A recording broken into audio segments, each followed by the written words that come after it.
Presiden Prabowo Subianto menghadiri konferensi tingkat tinggi KTT ke-28 ASEAN Jepang di Kuala Lumpur, Malaysia pada hari Minggu kemarin. Dalam kesempatan itu, Prabowo mengatakan kemitraan strategis antara ASEAN dan Jepang yang telah terjalin lama menjadi jangkar yang kokoh bagi perdamaian serta stabilitas di kawasan Indo-Pasifik.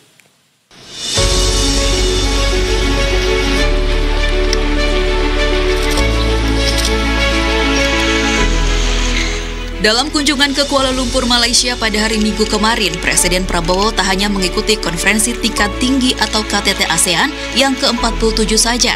Prabowo juga menghadiri KTT ke-28 ASEAN Jepang di Kuala Lumpur Convention Center KLCC. Dalam kesempatan ini, Prabowo menyampaikan apresiasi atas dukungan Jepang terhadap sentralitas ASEAN serta komitmen berkelanjutan Jepang dalam mewujudkan perdamaian, kemakmuran, dan stabilitas kawasan Indo-Pasifik. Prabowo juga menekankan pentingnya memperkuat kerjasama ekonomi yang inklusif melalui implementasi efektif ASEAN-Japan Comprehensive Economic Partnership dan Regional Comprehensive Economic Partnership atau RCEP. Ia juga menyoroti perlunya memperluas kolaborasi di bidang ekonomi digital dan konektivitas keuangan. Selain itu, Presiden Prabowo menyoroti perlunya menjaga transisi energi sebagai prioritas strategis. Ia juga menyambut baik kemitraan Jepang dalam pengembangan energi bersih, termasuk hidrogen, mobilitas listrik, dan bahan bakar berkelanjutan. Dalam kesempatan ini, Presiden juga menyoroti pentingnya kemitraan yang berpusat pada manusia.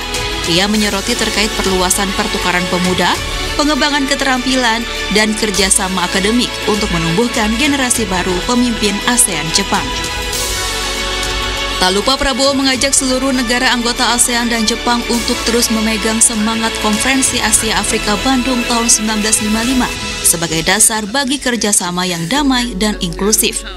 Pernyataan Prabowo saat menghadiri KTT ASEAN Jepang ini yang dibagikan secara tertulis oleh Biro Pers Media dan Informasi Sekretariat Presiden kepada media. Ricky Harahap, Tommy Pribadi, Berita 1.